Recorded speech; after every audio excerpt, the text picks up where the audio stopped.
నమస్తే welcome to N99 news. High court ఉత్తర్వులను అమలు చేయకుండా కోర్టు ధిక్కరణకు పాల్పడుతున్న ఏలేశ్వరం నగర పంచాయతీ కమిషనర్ సత్యనారాయణను తక్షణమే సస్పెండ్ చేయాలని సిపిఐ ఎమ్మెల్ వినోద్ మిశ్రా, పార్టీ కార్యదర్శి కుసిరెడ్డి గణేశ్వరరావు ఆధ్వర్యంలో సుమారు 100 మందికి పైగా కాకినాడ కలెక్టరేట్ లో నిరసన చేపట్టి జాయింట్ కలెక్టర్ కు వినతి పత్రం అందజేశారు. ఈ సందర్భంగా ఆయన మీడియాతో మాట్లాడుతూ ఏలేశ్వరంలో గొల్లలమెట్ట నందు ప్రభుత్వ భూమి సర్వే నెంబర్ 92/1లో 10 సెంట్ల భూమిని ఒక వ్యక్తి ఆక్రమించి భవన నిర్మాణం చేపట్టడంతో పాటు కొంతమంది అధికార పార్టీ నేతలు చెరువులు ఆక్రమించి నిర్మాణాలు చేపడుతున్న కమిషనర్ సత్యనారాయణ ఏమీ పట్టనట్టు వ్యవహరిస్తున్నారని ఆరోపించారు.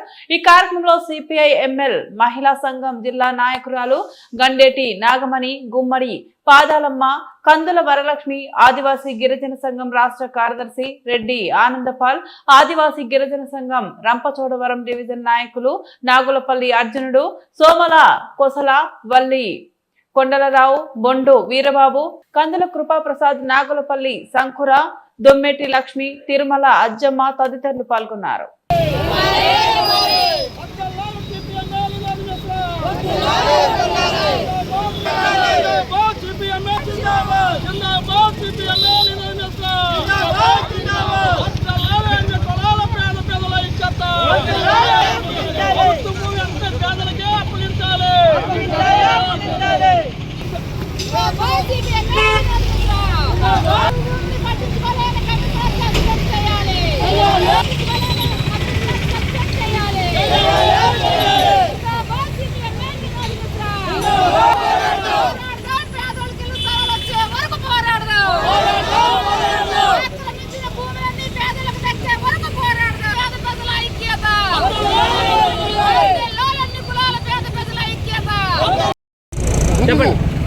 నా పేరు Kusireddy Ganeswararao, CPIML party organising committee కార్యదర్శిని.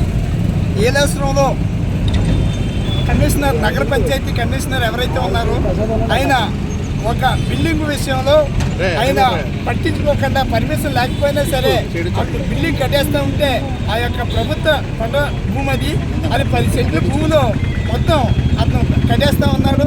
దాని మీద హైకోర్టు నుంచి కూడా ఆర్డర్ తేవడం జరిగింది.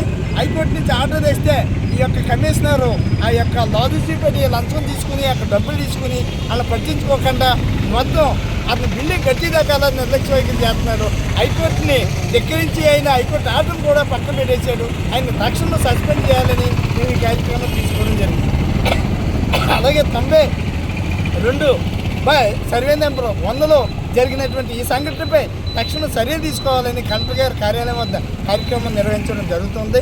అలాగే నగర పంచాయతీకి ఎదుర్కొంటూ ఉన్నటువంటి 43 సర్వే నెంబర్లో అక్కడ 22 ఎకరాల 78 సెంట్లు చెరువు ఏదైతే ఉందో నగర పంచాయతీకి ఎదుర్కొంటా ఆ చెరువు చుట్టూ ఇల్లు కట్టేస్తూ ఉంటే అక్కడ నగర పంచాయతీ కమిషనరు చూడనట్లుగా వ్యవహరిస్తున్నారు. అక్కడ రెవెన్యూ అధికారులు కూడా కనీసం పట్టించుకోలేదు. ఇలాగ ప్రభుత్వ భూమి ఇలాగ కబ్జాకు గురవుతూ ఉంటే సుప్రీంకోర్టు జీవో ఇచ్చింది. 188 జీవో ప్రకారంగా అవన్నీ తొలగించాలని సుప్రీంకోర్టు జీవో ప్రకారంగా హైకోర్టు కూడా చెప్పడం జరిగింది. కానీ ఇక్కడ అధికార పార్టీ నాయకులు ఎవరైతే ఉన్నారో, తెలుగుదేశం పార్టీ నాయకులు ఎవరైతే ఉన్నారో వాళ్ళ గెస్ట్ హౌస్లు కట్టుకున్నారో చెరువు పక్కన, దాన్ని తక్షణం కూడా దాన్ని తొలగించాలని సిపిఎంఎల్ పార్టీ డిమాండ్ చేస్తూ ఉంది.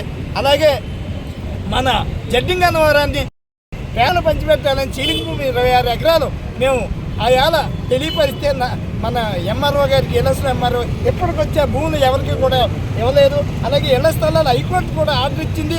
ఏలస్లో 260 మందికి అది ఎంఆర్ఓ తాత్సారం చేస్తున్నాడు. కలెక్టర్ గారికి చెప్పాం, కలెక్టర్ గారు ఆధార్ కార్డు రేషన్ కార్డులు ఇమ్మని చెప్పారు. అవి ఇప్పటికీ కూడా ఇచ్చినా సరే